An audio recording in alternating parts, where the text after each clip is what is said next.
French, that means, hello, America from Paris, how is everything? Now to the Apostolic Palace and His Holiness Pope Paul. Dear people of the United States, we are very happy to greet you today by means of this starting new communication satellite.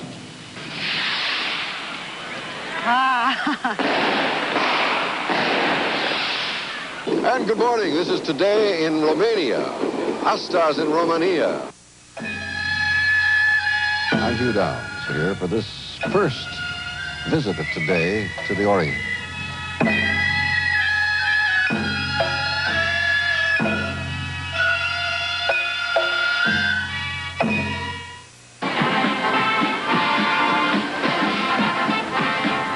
Good morning from London, everyone. This is Today, Monday, the 27th day of July, and indeed, that is the Today theme that you are hearing, being played by the regimental band of the Scots Guard.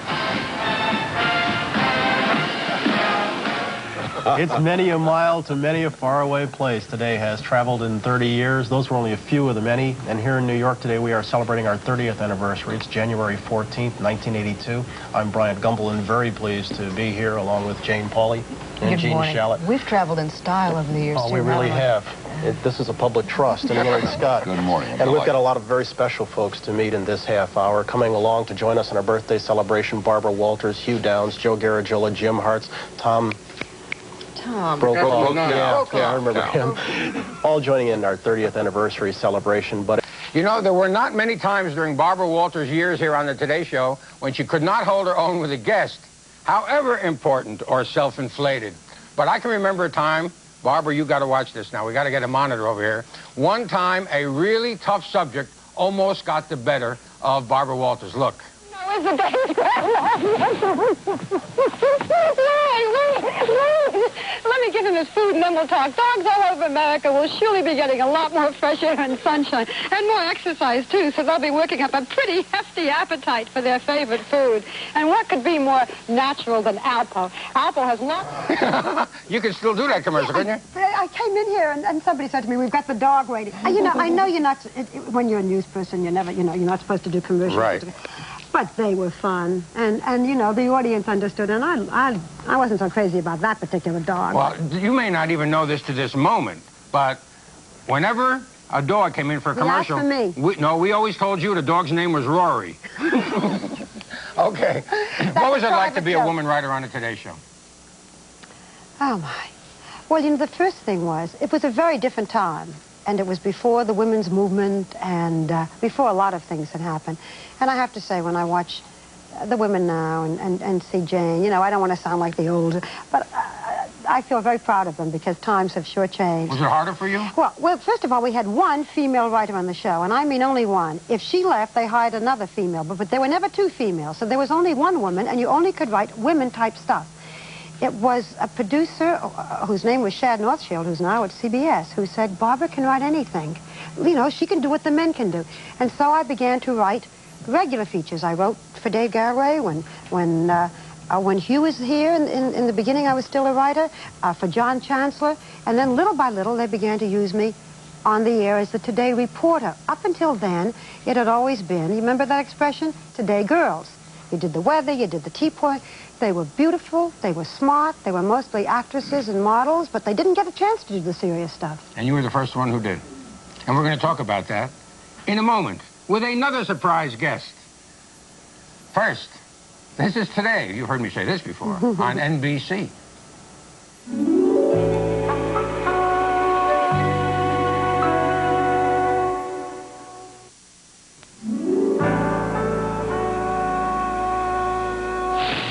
Keeping your ears warm, we believe, is important. We go along with you to that extent. Something tells me this would be an ideal time for us to take a pause. We'll be back in a minute with more hats, more girls, and comments from the Bopsy twins. Take good cover for a golf club. Or to wrap along salami. This is Today on NBC. We still say that, but we don't use the hats anymore, Hugh. No. I don't recognize you without your hat. Gotten some Hugh Downs, who was for, how many years, Hugh, were you on this? 9. 9 years, the host. Worked very closely with Barbara Walters. The three of us actually worked together. Sure, we did. for 6 of those 9 years on the air with Barbara, and since Barbara was there before I was, really, Barbara was in charge of the first spot, a kind of a biographical thing, I guess trying to explain why I was there. And you remember you gathered information about my family and everything? I certainly, and it was, I also have to say, I've said it privately all the time, but I can never say it enough publicly. I would not have been on the air if it were not for Hugh and his generosity, because I didn't take writers and put them on the air. And so many of the opportunities that I had were because this is a man who was never jealous and never small, and so if you can't stand me, it's his fault. That's right. I ought to walk away right now while I'm ahead. You know, at the beginning of this hour, we opened in a spectacular way, I thought, with Romania and the Orient, and we had the Pope on. I mean, that's a pretty good guest. That's right. The show doesn't travel anymore. No, that's true. I don't know. We did a lot of traveling. We did a lot of traveling. Yes. But it always rained wherever you were, right? Sunny Portugal. I was blamed with that for some reason or other. Tell what he used to say, Barbara. We would get out there, it would be beautiful. We were in Romania, Portugal, Ireland, Scotland, even Japan. As soon as we got out, boom, a downpour. And Hugh would get up there and say, good morning, today it is a fine veil of mist.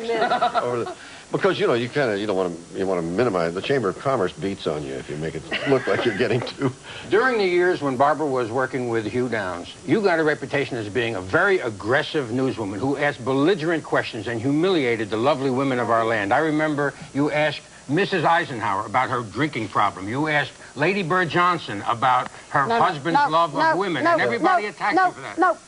I have to go back, and I'll say it quickly because I know time is of the essence. It was not when Hugh Downs was here. But before Hugh Downs was here, when I was on the program, there were very severe limitations of what a woman could do. And the only way I could do a serious interview is if I went out myself and got it. And the idea of women doing political people, the first one I did was Dean Rusk, was just not done that much then. And so how dare she, you know? Where a man was assertive, I was aggressive. Now, to get back to it, I never asked Mrs. Eisenhower about drinking. I said, are you aware of the criticism about you, which is a question I still use. And she said, people said that I drank too much. It was the same kind of thing with Lady Bird Johnson. What I find is that stories get around and people don't remember what you said, they just remember the answers. Hugh Downs once said, there's no such thing as a bad... Yes, no such thing as an embarrassing question. There are only embarrassing answers. And I'll tell you something else. Barbara has never asked a hostile question or treated a guest badly. She's very direct and has not wasted an awful lot of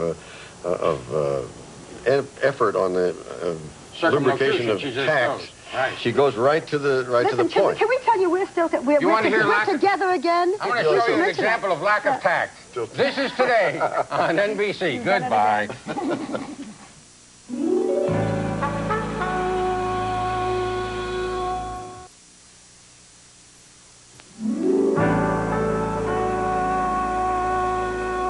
For some time now on Today, we have been hailing the Sportsman of the Week. But on this special day, under these special circumstances, on this particular morning, here now our choice for a sportsman of today's decades. 1946, Joe Garagiola was a rookie for the world champion St. Louis Cardinals. A rugged catcher who startled baseball fans by hitting .316 in the World Series. Following spring, although Joe worked hard and keened his batting eye in the Grapefruit League, he quickly plunged into a slump that lasted for the next 8 years. Drifting now from team to team, always a wisecracking backstop, Joe's best defense was a good joke to make the batter blink. An innovative performer, Joe also founded the Pittsburgh Pirates Pasta and Kazatsky Club.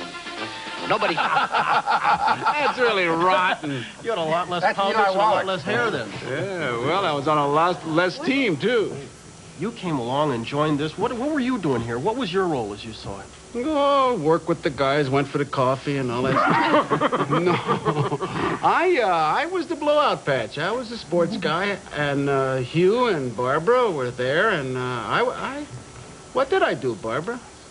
What did he do, Hugh? Can you remember what he did? He saved my life, right? How? Once in the middle of a critic's corner, I started to laugh so hard because it was such brilliant and funny writing, I couldn't continue. He grabbed the script and finished it for me. Yeah, but I couldn't read your script. Your writing, yeah. You also couldn't wrestle. We've got another piece of tape that I want you to take a look at. Not that Honest. Julian, help me out in the control room. Push the little button. Oh, roll it. This has got to be the one in Hawaii? Yeah. You are really rotten. First of all, what is your actual weight? Well, my present weight is 360. 360 and up. Yes. Now, His voice is a bit husky because you were hit with a chop. Chop, yes, in my vocal cord. In your vocal cord? Yes. Now, that is legal. It is legal, yes. What is your strength as a sumo wrestler? I mean, outside of your physical strength. What do you like to do to beat the other fella? My type of wrestling is just to bull the other wrestler out of the ring. Bullying? Bull him is by slapping him out. Let's say pushing him out, just like this. Mm-hmm. That's one way. And the other way is get into his belt and lift him up. Uh-huh. That's old Jesse. Oh, it's terrific. Yeah, they use him for a handball court now. We're having some fun, but in all seriousness, and one serious note, because I'm very thankful to this man. When all of this came up about the possibility that Bryant Gumbel would join this very prestigious program, there was one man I turned to for advice, because there was one man who knew what it was like to work both sides of the fence, and that was my buddy here. And he gave me some good advice, and I will forever appreciate that. Thank you. My pleasure. And you're doing a good job, and you will do a good job. Maybe the 31st. What the heck? Now, you've been laughing at us a whole lot here. I shouldn't? Well, aren't there... We got some things that I think I should show here. Oh, look my at that. word. Isn't that something? Oh, my word.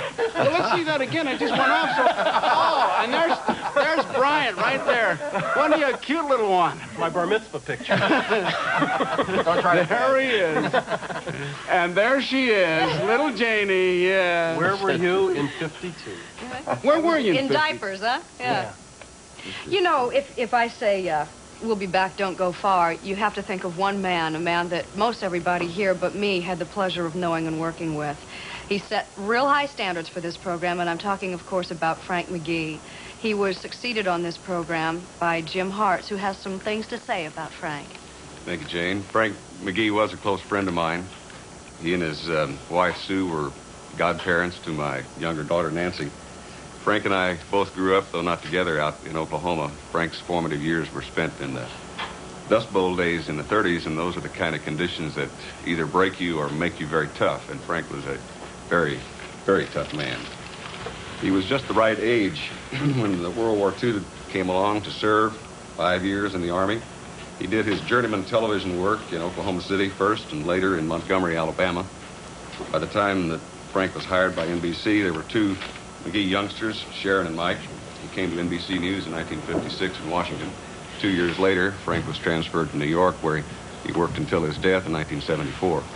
He covered just about every big story there was in the 50s and 60s, civil rights marches in the South.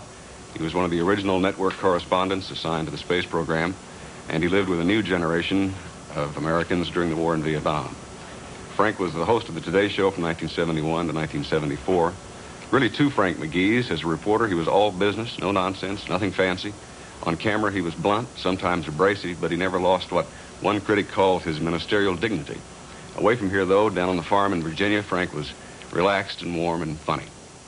One of the things he told me he liked most about the Today Show was the luxury of enough time to be himself, to let the other side of his personality come out. Here's a sample. I was so convinced that what was going on that screen was real. I thought it was a terrible price to pay to have 14 guys killed every Saturday just to have a good movie, but it was a good movie. And I was a little shocked when I went back the next Saturday and saw the same guy getting killed again. But I believed it. I saved Ronald Coleman from being burned at the stake once by just standing up and shouting at the troopers who were going in the wrong direction. And I got them to run. They were only walking. I got them to running. Did you really do that? And they got there in time. Yeah. Turn around, he's over there. Yeah. Rin Tin Tin, she came to a fork in the road. A gorilla had a girl. The gorilla went right with the girl. Rin Tin Tin went left. Stupid dog. I called that dog back and got him on the right track, and she doesn't know to listen.